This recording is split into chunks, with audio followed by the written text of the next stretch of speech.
Imagine this, you wake up, grab your coffee, open your laptop and type one simple thing into your browser, youtube.com. You press enter and in less than a second, the website appears. It feels instant, simple and like your browser just knew what to do. But it did not just know. In that tiny moment, your browser checked memory, asked the internet for an address, connected to a server, verified encryption, sent a request, received a response, downloaded files, ran code, handled cookies and maybe even talked to multiple APIs in the background. All of that happened before you even had time to think.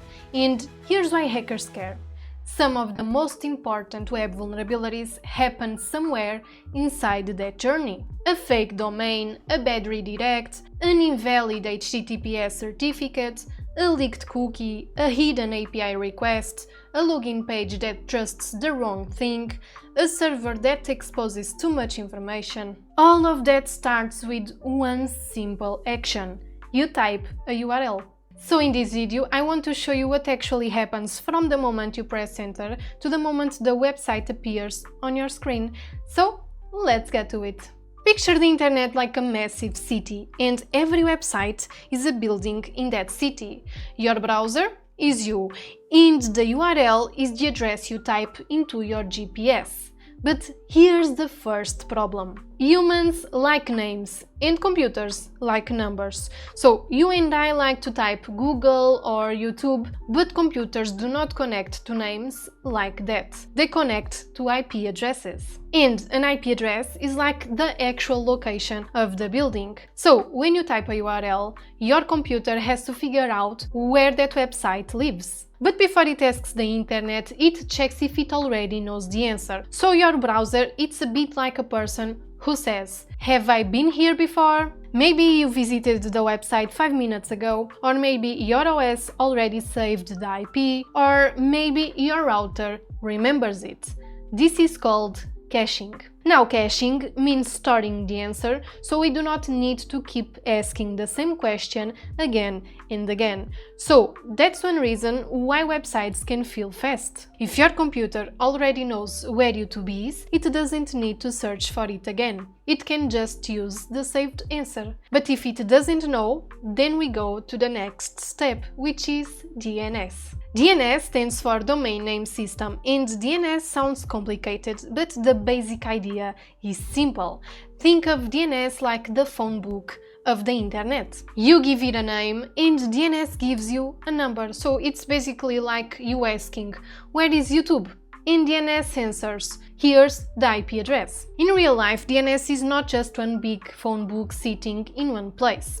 Your device asks the DNS resolver, which may be provided by your ISP, your router, or a public DNS service. So the big idea is DNS turns the domain name into the IP address that your computer needs.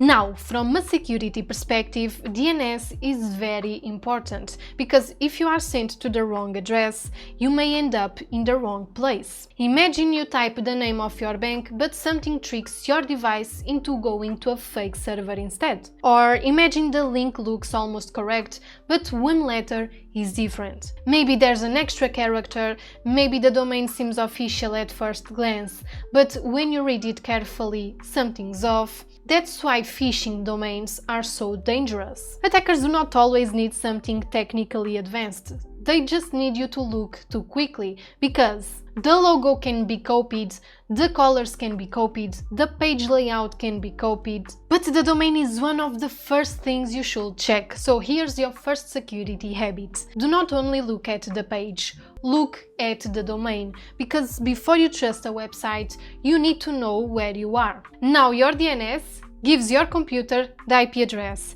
Your browser knows where to go, but it still needs to connect. On the other side of that connection is a server, and the server is just a computer somewhere else that waits for requests and provides something back, like a website, an API, a file, a login page, a video. Basically, your laptop says, "Hello, I want to talk to this server," and the server says, "Okay, I'm listening." And this communication usually happens through ports. Now, a port is like a door on a building.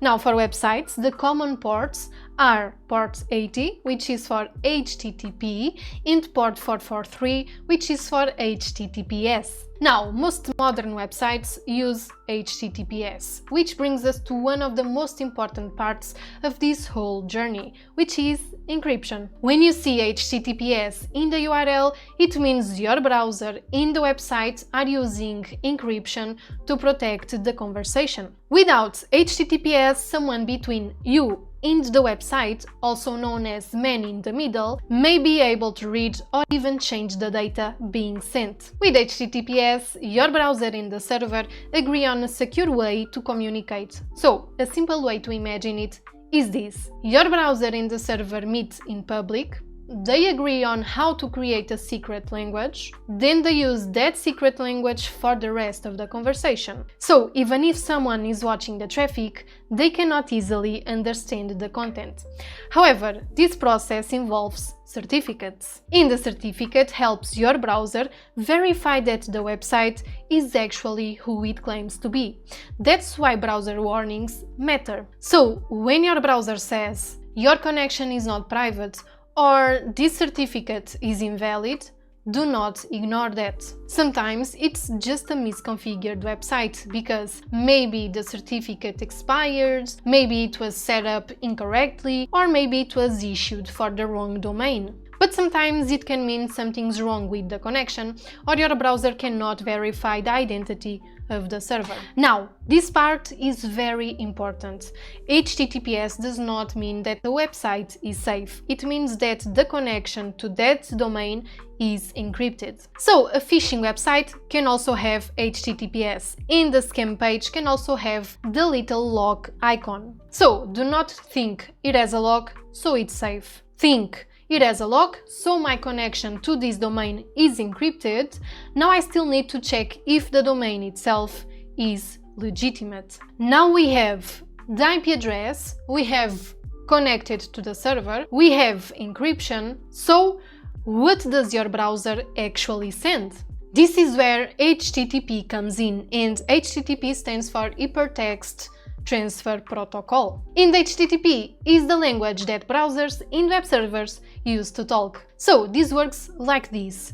Your browser sends an HTTP request, the server sends an HTTP response, and the website you see is built from that conversation. So let's say that you visit this URL, SoBatistaCyber.com/about. Your browser might send a request that basically means, "Hey, SoBatistaCyber.com, please give me the About page." But inside that request, there's more information than you usually expect. There's the method, like get or post. There's the host, meaning the domain. There's the user agent, which tells the server what browser you are using. There might be cookies. And if you submit a form, there might be a request body. This is where the internet stops being invisible because the page only shows you the final result. And sometimes the interesting part is not what you see on the page, it's what your browser sends quietly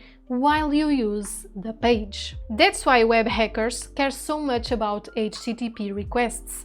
They want to know what is being sent, who is being sent to, what values are included, what happens if something changes, what does the server trust. And this is where tools like Browser DevTools and Burp Suite become useful. You do not need to be advanced to start understanding this. So open your browser, then right-click on it, click Inspect, then go to the Network tab, refresh the page, and you will see a list of requests. Now at first it looks chaotic because you have names, status codes, file types, timings, and headers, but once you understand the basic idea, it becomes less scary. Now, each row is your browser asking for something. The website you see is not usually one single file, it's more like a package made of many pieces. So, HTML gives the structure, CSS gives the style, JavaScript gives behavior, images give visuals, and APIs provide data. Then, if the website has cookies, the cookies help remember the state, and your browser puts everything together so it looks like one smooth website. Now, here's where security becomes interesting. Every request is a small place where something can go wrong. Maybe the website trusts the user too much, maybe it accepts input without checking it properly, maybe it shows information it should hide, maybe it lets you access something just by changing a number in the URL, or maybe it stores a session cookie in an unsafe way, maybe it sends sensitive data to the browser by mistake. This is the hacker mindset, not how do I break things. Now let's talk about what happens when your request reaches the server. So the server receives your request and decides what to do. So if you asked for the home page, maybe it returns the home page. If you asked for the login page, maybe it returns the login form. If you submitted your username and password, it checks whether they are correct. But many websites are not just one server doing everything. There might be a web server, there might be an application server, there might be a database, there might be a cache, there might be a load balancer, or a content delivery network. And that sounds like a lot, but the simple version is this. The website may need help from other systems before it can answer you. So the page you see may be the final result of many systems talking to each other. From a security point of view, this matters because attackers often look for weak links between systems. So maybe the main website is secure but an API endpoint is forgotten, or maybe the login page is protected but a profile endpoint exposes too much, or an old subdomain still exists, and so on.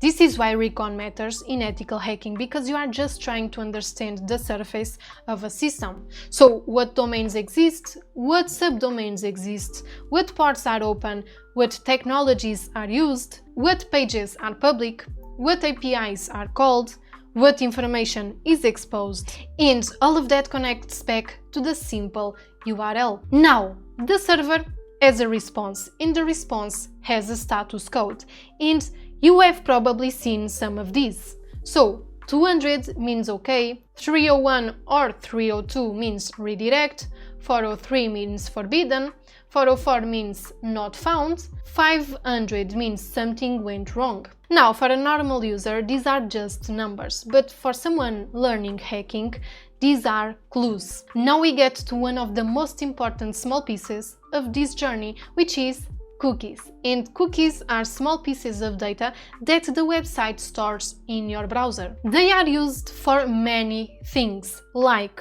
keeping you logged in, remembering your preferences, tracking sessions, and sometimes tracking behavior. Here's a simple explanation. HTTP by itself is stateless. This means that each request does not automatically remember the previous one. So without some kind of session system, the website will not know that the person requesting the profile page is the same person who logged in 2 seconds ago. Cookies help solve that. When you log in, the server might give your browser a session cookie. Then, on future requests, your browser sends that cookie back.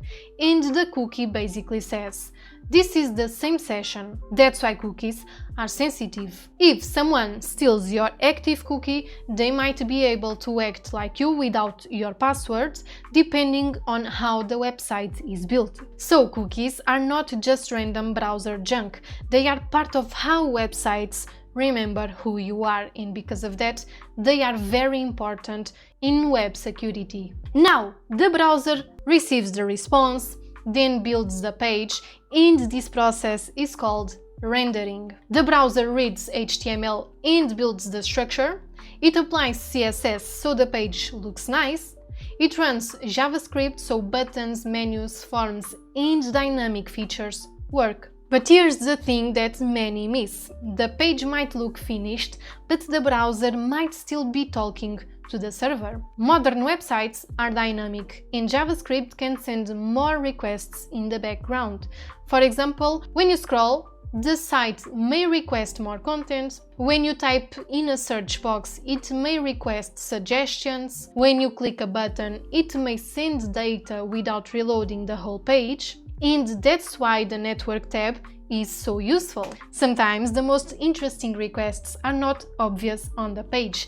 They happen quietly in the background. For example, maybe a website calls an API like this. And maybe 1234 is your user ID. Now, the important question is, what happens if that number changes? You should be allowed to access your own data, but you shouldn't be allowed to access someone else's just by changing the ID. If the website allows that, it could be an access control problem, often called IDOR. This is a perfect example why understanding requests matters. Now let's bring this back to the original question, which was, what happens when you type a URL? Your browser reads the URL, it checks if it already knows the IP address. If not, it uses DNS. Your device connects to the server. If it's HTTPS, encryption is established. Your browser sends an HTTP request, the server processes it, the server sends an HTTP response, your browser downloads the pieces, it renders the page. Then, as you interact with the website, the request and response cycle continues, and that's the clean version. But the cybersecurity version is more interesting because at every step there are questions to ask. Like, is the domain real? Is DNS taking me to the right place? Is HTTPS working correctly? Is the certificate valid? What ports are open? And what requests are being sent? What headers are included? Are cookies protected? What status codes appear? Are there redirects? Are there APIs? Does the server trust user input?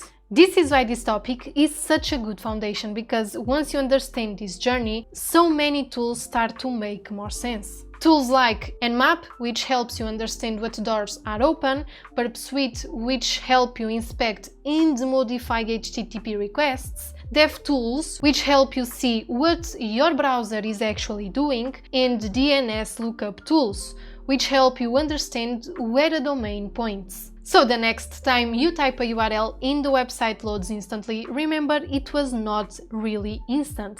Your browser did a lot of work for you. And that's it, guys. I hope this video helped you in any way, and if it did, please give it a thumbs up and subscribe to this channel for more content like this. Thank you so much for watching. See you next time. Stay curious and stay safe.